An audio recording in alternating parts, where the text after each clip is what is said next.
Welcome back to another end of year video. You join me, of course, at the end of 2024, and we're going to look back now at my favorite camera that I've used this year, my favorite camera of 2024. Now, of course, I get the absolute privilege of being able to test out most, if not all, of the big camera releases that happen throughout the year. And so over the last couple of years, we've done a video like this, my favorite camera of 2022, 2023, and of course now 2024. 2 years ago, my favorite camera of that year was the OM System OM1. Probably my favorite camera that I've used this year. And that is the OM System OM1, which I'll be totally honest with you, I didn't fully expect that to be the case, right? Because I hadn't really given as much thought to Micro Four Third back then. And it kind of really surprised me. I really enjoyed using that camera. Last year, perhaps a little less surprisingly, it was the Nikon Z8. That is my favorite camera of the year. And that is the camera that I could imagine myself actually switching to. And that's the Nikon Z8, which I thought was a fantastic camera, all-rounder. Everything I loved about the Z9, but in a slightly smaller package. It just felt fantastic to actually shoot with. And as someone who does shoot a lot of photos and video, it felt like an absolutely outstanding camera. And absolutely, I'll be honest with you, that's still absolutely true. Now this year has been a little bit different, right? Because we have seen a lot more upgrades to existing cameras. We've seen a lot more of a new version of existing cameras. So a lot of Mark IIs to a camera that came out a few years ago. And that can be really exciting actually, because it allows brands to improve and actually, refine what was already, hopefully, very good. And that feels like that absolutely did happen this year. It just means that it's a little bit of a different feel to the year. The last 2 years, I've picked cameras that were brand new. And then this year, we've got a lot of these kind of sequel cameras.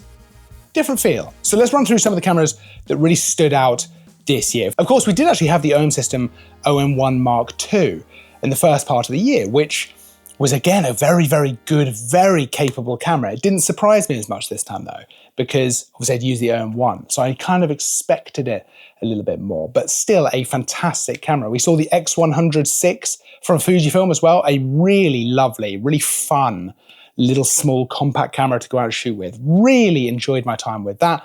It's a very specific kind of feel to that camera. And I love it as an all-rounder, everyday camera. That was a lot of fun shooting with that. I'll be honest, I've got a little list over here that I've written. Fujifilm appear on it 3 times because we had the X100VI. We also had the XM5, which I appreciate is not the kind of camera you'd expect to pick as your favorite camera you used that year. But honestly, as a kind of more entry-level camera, I'm just so impressed by what it can do and what it was able to actually do. I had a really good time shooting with it. And I just think a lot about, if I'd had a camera like that when I first started out, when I compare it to the camera that I did have, it's wild. What it's able to do is wild. We also saw, of course, the GFX 100S2 from Fujifilm, a medium format camera that really properly throws off the kind of shackles of medium format, right? It really feels like you can use that camera for all kinds of things. And to prove that point, we actually used it for wildlife. We paired it up with the new 500, the GF 500mm, and that was a wonderful experience to be able to get medium format quality, but it's all handheld, shooting wildlife, fast moving subjects, loved it. I've also managed to get my hands on the Leica SL3 twice this year, which is so exciting because that's a really nice camera. And that I'll be honest, I like Leica cameras, right? And I'll be honest with you, it's difficult not to like a Leica camera. They're wonderful, very well designed, incredibly high quality cameras. But the SL3 is the first one that I've had a bit more time with, a bit more of an extensive time to really get to grips with it. And I felt like it was the first time I properly appreciated why people love Leica cameras the way that they do. That was an extremely lovely experience. Now, I think that there are probably 2 main omissions, shall we say, from the absolute highlights. There were loads of great cameras, but really 2 stand out to me now as omissions from 2 big brands. Of course, both those cameras are Mark IIs as well. So we saw the Sony A1 Mark II, which I absolutely love. The A1 is such an amazing camera. The A1 II just improves on that. In a lot of ways, it feels quite similar, right? It has a lot of the same kind of spec, but the upgrades just make it perform. I mean, it's outrageous. Things like the autofocus It's just unreal. We're at a stage now with autofocus where it's just ridiculously good. And I had a great time using that camera. So for video and for photo, that is one of the best hybrid cameras that I have ever used. And really struggle to think of a scenario where that camera would not excel, right? You can use it for this stuff. Use it for fast moving subjects, for product photography. You get high resolution for landscape. It is a fantastic, just a mind-blowing all-rounder hybrid camera that just fills so many needs. I love that camera, and it very nearly was my favorite camera of 2024. I shoot on Sony every single day. Sony A7 IV right now. I'm not gonna lie to you, I wouldn't say no to an A1 II, but I think that my favorite camera of this year, and it was super close, was the Canon R5 Mark II. This camera just really excels in everything it does. Similar to the A1 II, it is such an incredible all-rounder hybrid camera. So photo, video, it is able to do so much.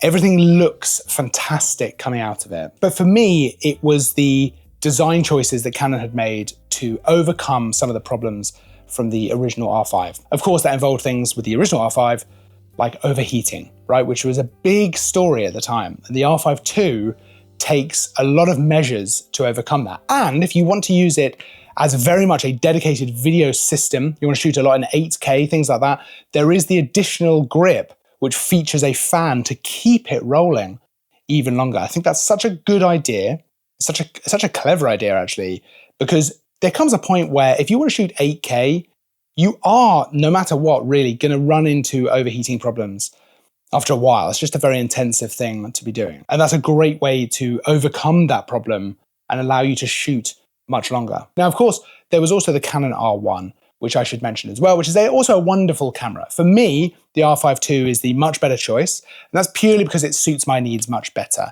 as an all-rounder camera. I can use the R5 II very comfortably for landscape, for stuff like that. The R1 is aimed more towards sports and wildlife, which is not really my area that I will focus on. I enjoy it, but it doesn't really suit me as well as the R5 II, which really, yes indeed. That is my favorite camera that I've used this year. I'm hoping to get my hands on it again next year, but I'd love to hear, what is your favorite camera that has released this year? Have you upgraded to a new camera this year? That's always very exciting. That's always an exciting time. Maybe you've added a lens to your kit bag. I'd love to know about it. Let me know down in the comments what your favorite camera that has released this year has been. Has anything taken you by surprise? Because I think it's really interesting. I just think it's such a subjective thing, right? What suits you best? I love the R5 II. You might find that the XM5, for example, actually was a camera that just wowed you. It's the perfect budget and it just, it's just fantastic. I would actually agree, to be honest with you. Do you know what? I would absolutely agree. So let me know in the comments because I think that's super interesting. I'll pop links to all these different cameras that we talked about down in the description as well, so you can go check those out for yourself. Of course, don't forget to like and subscribe. We'll have more videos coming to you this year, and then we'll have loads of videos coming next year. So we'll do the whole thing again. It's gonna be a good time. Come and join the party. We're all having a good time. I will see you in the next video. Until then, as always, thanks for watching.